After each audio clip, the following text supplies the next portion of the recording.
The humid embrace of Bangkok clung to Darren like a second skin, thick with the scent of street food, exhaust fumes, and something vaguely floral. He'd been in Thailand for a week, a solo adventure he'd planned for months, a desperate escape from the suffocating quiet of his northern Ontario farmhouse.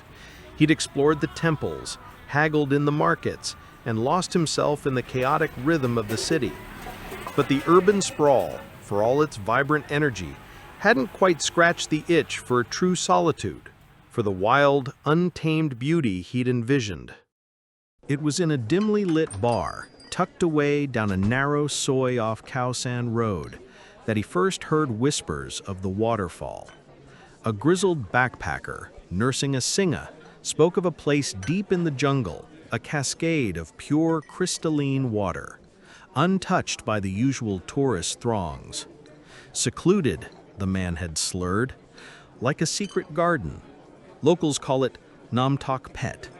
The name Diamond Waterfall resonated with Darren, promising the pristine beauty he craved. He scribbled the rough directions on a napkin, a thrill of anticipation coursing through him. This was it. This was the adventure he'd come for. A few nights later, the same bar, a different kind of quiet. Darren was nursing his own beer, meticulously tracing the route on a worn map, when a man slid onto the stool beside him. He was older, perhaps in his late 50s, with a face etched by sun and time, and eyes that seemed to hold a deep, ancient sadness. His name, he introduced in a voice like rustling leaves, was Chai. "You are planning a journey?" Chai asked, his gaze falling on Darren's map, specifically on the circled spot marked Tok Phet. Darren, thrilled by the prospect of his impending expedition, grinned. "Yeah, I heard about this waterfall. Sounds incredible, totally off the beaten path." Chai's expression, previously neutral, shifted. A shadow, subtle but distinct, crossed his features. He took a slow sip of his drink, the ice clinking softly. Tok Phet, he repeated, the words sounding different on his tongue, less like a name, more like a warning. "It is beautiful, yes, but it is not safe." Darren chuckled, a dismissive sound. "Oh, come on. Is it the leeches? Or maybe some tricky currents? I'm a strong swimmer." He'd spent his childhood summers in the frigid Canadian lakes, navigating currents and enduring black flies. A Thai waterfall couldn't be much more of a challenge. Chai slowly shook his head, his eyes dark and knowing, fixed on Darren. Not currents, not leeches, something older. The spirits, they say, guard that place. They do not like visitors who do not respect the jungle. He paused, his voice dropping to a near whisper. "Many travelers, like you, young and full of spirit, have gone there. They do not come back. Not whole, anyway." Darren felt a prickle of unease, but he quickly rationalized it away. Old superstitions, local folklore designed to keep tourists away from sacred sites. The guy from the other night went and seemed to have made it back safely. "Right," he said, forcing a light tone. "Well, I'm just looking for a nice swim and some peace. No disrespect intended." Chai's gaze lingered, a silent plea in his eyes, before he finally sighed, a sound heavy with resignation. "Be careful, young man. The jungle has its own ways of claiming what it wants." He finished his drink, offered a small, almost imperceptible bow, and melted back into the shadows of the bar, leaving Darren with a strange, lingering chill that had nothing to do with the air conditioning. Darren tried to shake off the unsettling encounter, but Chai's words, particularly the phrase "not whole," echoed in his mind. Still, the allure of the untouched waterfall was too strong. He told himself it was just a local trying to preserve his secret spot, or perhaps a well-meaning but overly superstitious old man. He packed his small day pack, his swimming trunks, and a sense of defiant excitement that pushed aside the last remnants of doubt. The next morning, before the city truly woke, he was on a local bus heading north, deeper into the lush heart of Thailand. The journey itself was an adventure. The bus rattled along winding roads, past emerald rice paddies and small, sleepy villages.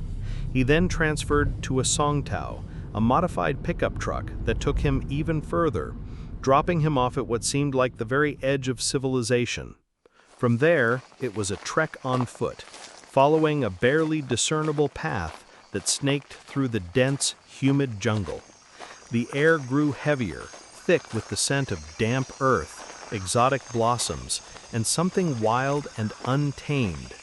The symphony of the jungle enveloped him, the incessant hum of unseen insects, the chirping of unseen birds, the rustle of leaves as unseen creatures moved through the undergrowth.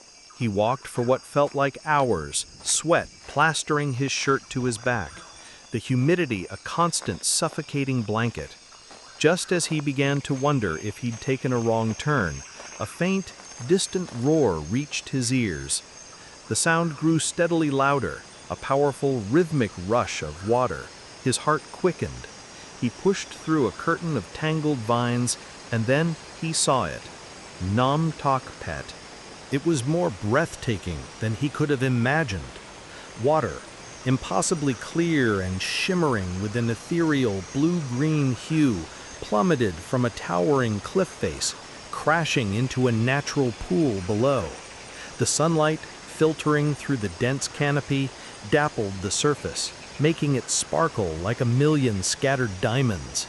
Lush, vibrant foliage spilled over the rocks, dripping with moisture, creating a verdant, living frame around the cascade. There was no one else there, just him and the raw, untamed beauty of the waterfall. A profound sense of peace washed over him, momentarily erasing the memory of Chai's warning. This was worth it. Every step, every bead of sweat, every moment of doubt. He stripped down to his swimming trunks. The cool air was a welcome balm against his heated skin as he waded into the pool. The water was surprisingly cool, a refreshing shock after the oppressive jungle heat. He pushed off, letting himself float, looking up at the majestic torrent of water. The sound was deafening, yet soothing, a primal lullaby. He swam closer to the base of the waterfall, letting the powerful spray mist his face, feeling the sheer force of nature. He ducked under the cascade, the water pounding on his head and shoulders, a natural massage. He surfaced, gasping, exhilarated. This was pure, unadulterated bliss. The air was fresh, clean, carrying the scent of wet earth and jungle flora. Birds, their calls echoing through the trees, flitted between the branches above. He felt utterly alive, completely immersed in the moment. As he laughed, pushing water from his eyes, a small wave, generated by his own movement, slapped against his face. He inhaled sharply, a reflex. A sharp, metallic tang, like rusted iron mixed with stagnant pond water, assaulted his senses, as a sudden, forceful current surged up his nostril.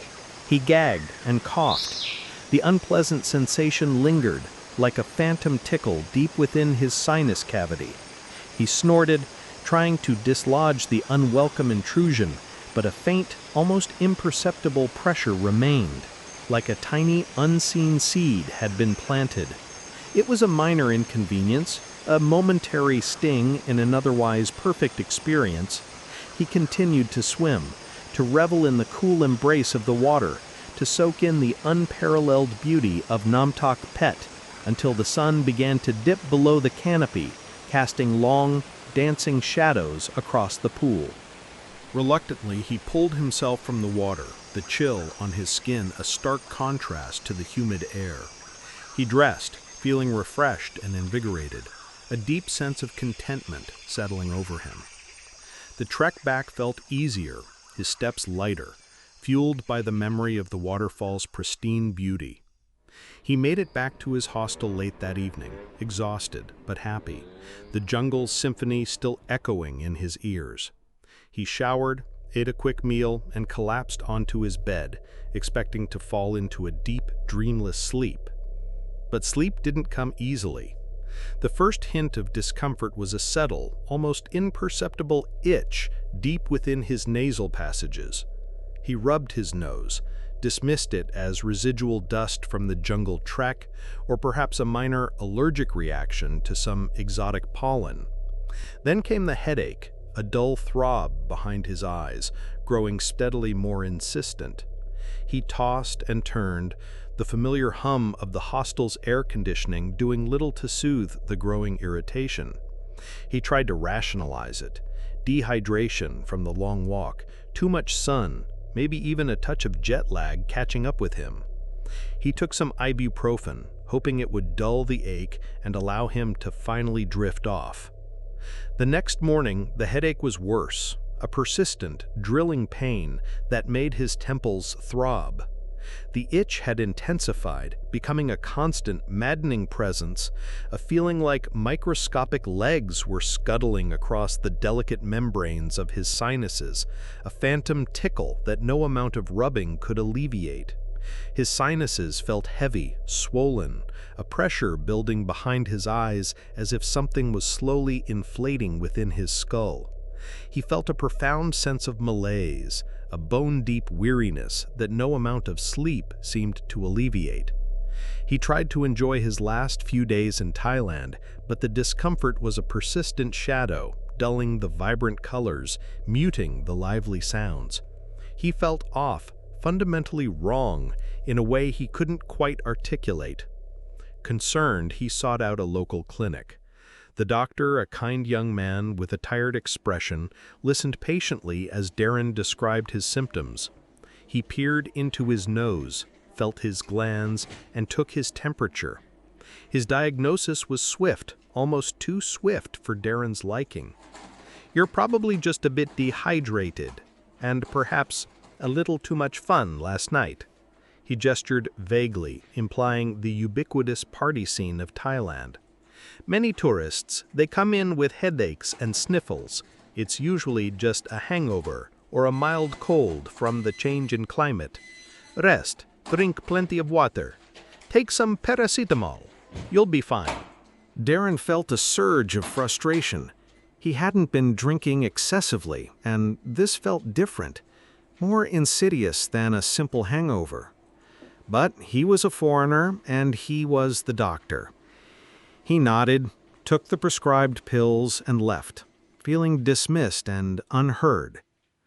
The headache persisted, the itch gnawed, and a new, more unsettling sensation began to emerge, a faint, almost imperceptible pressure deep behind his eyes, like something was gently pushing from within. He tried to ignore it, to convince himself he was just being paranoid, that the doctor was right. He counted down the hours until his flight, desperate to be back in the familiar, sterile comfort of his own home, away from the humid air and the strange, lingering discomfort. The flight back to Canada was a blur of discomfort. The recycled airplane air seemed to exacerbate the sinus pressure, and the dull ache in his head had sharpened into a constant, grinding pain. He popped pain relievers like candy, but they offered only fleeting relief. He felt a deep-seated exhaustion, a weariness that went beyond jet lag, seeping into his bones. When he finally landed in Toronto, the crisp, cool Canadian air was a welcome shock, a stark contrast to the oppressive humidity he'd left behind. He drove his rental car north, the familiar landscape of towering pines and granite outcrops slowly replacing the urban sprawl. His farmhouse, nestled deep in a secluded region of northern Ontario, was a sanctuary of quiet, a place where he could finally rest and shake off whatever lingering bug he'd picked up. The first couple of days back, he felt a slight improvement. The headache dulled and the itch subsided. He attributed it to being home, to the familiar comforts, to the clean, dry air. He unpacked, did some laundry, and tried to settle back into his routine. But the improvement was fleeting, a cruel mirage. On the third morning, he woke with a jolt, a sharp, piercing pain behind his right eye. It was worse than anything he'd felt in Thailand. He pressed his hand to his forehead, trying to knead away the agony, but it was relentless. And then he felt it. A subtle tremor, a faint, almost imperceptible ripple deep within his skull. He froze, his breath catching in his throat. He told himself it was his imagination, a muscle spasm, anything but what his terrified mind was suggesting. He closed his eyes, focusing, trying to pinpoint the sensation. There it was again, a cold, slick sensation, like a worm inching through damp soil, slithered just beneath his scalp. He could almost hear a faint, wet scraping sound, a tiny, insidious tunneling within the confines of his skull. Panic, cold and sharp, began to claw at his throat. He stumbled out of bed, his hand shaking, and splashed cold water on his face. He stared at his reflection in the bathroom mirror, his eyes wide, bloodshot, a haunted look already beginning to settle in them. He pressed his palms against his temples, trying to physically stop the sensation, but it was internal, insidious. Over the next few hours, the movements became less subtle, more pronounced. It was no longer a tremor. It was a distinct, undeniable wriggling. It felt like a tiny, living thing, blindly navigating the delicate pathways of his brain. He could almost trace its path, a slow, deliberate journey from his sinus cavity, where the initial itch had begun, deeper into the frontal lobe. The headache intensified, becoming a constant, agonizing pressure, as if his skull was too small to contain whatever was growing inside. He frantically searched online, typing in symptoms: headache after swimming Thailand, something moving in head, parasite brain symptoms. The results that flashed across the screen were horrifying, descriptions of amoebas, larvae, and other unspeakable organisms that could enter the body through contaminated water, making their way to the brain. He remembered Chai's warning, the chilling phrase, "They do not come back." Not whole, anyway. A wave of nausea washed over him, a cold dread that settled deep in his stomach. His coordination began to falter. He dropped a glass, his hands suddenly clumsy. His speech slurred, words becoming tangled on his tongue. He tried to call for help, but his fingers fumbled with the phone, unable to dial. The world around him seemed to warp, colors shifting, sounds becoming distorted. He saw fleeting shadows in his peripheral vision, heard whispers that weren't there. The parasite, he knew, was taking over. It was consuming him, cell by agonizing cell. He stumbled through his farmhouse, a prisoner in his own body, the unseen occupant within him dictating his every movement, every thought. The pain was unbearable, a searing, constant fire that consumed his mind. He collapsed onto the living room floor, his limbs twitching uncontrollably. His vision blurred, then darkened at the edges. He could feel it, a cold, alien presence, spreading, consuming, extinguishing the last sparks of his consciousness. His own thoughts, once coherent, now fractured into nonsensical shards, interspersed with alien impulses, a sudden, inexplicable craving for damp earth, a flicker of cold, reptilian indifference. He tried to cling on to his own identity, but it slipped away like smoke, replaced by a chilling predatory awareness that felt both ancient and utterly foreign. He was merely a vessel, a host for the unseen current that had found its way into him from the beautiful, deadly waters of Tok Phet. The last thing Darren felt was a final convulsive tremor that racked his entire body, a grotesque dance of muscles no longer his own. An agonizing, internal tearing sensation ripped through his skull, a soundless scream of his own self being shredded from within. His vision, already fractured, dissolved into a swirling vortex of black, and the last desperate flicker of his consciousness was swallowed by an immense, cold void. Then silence. Not the peaceful quiet of his farmhouse, but a profound, absolute stillness, the silence of a mind consumed, a life extinguished, leaving behind only a vacant shell, a chilling testament to the unseen current that had claimed him. The house stood silent.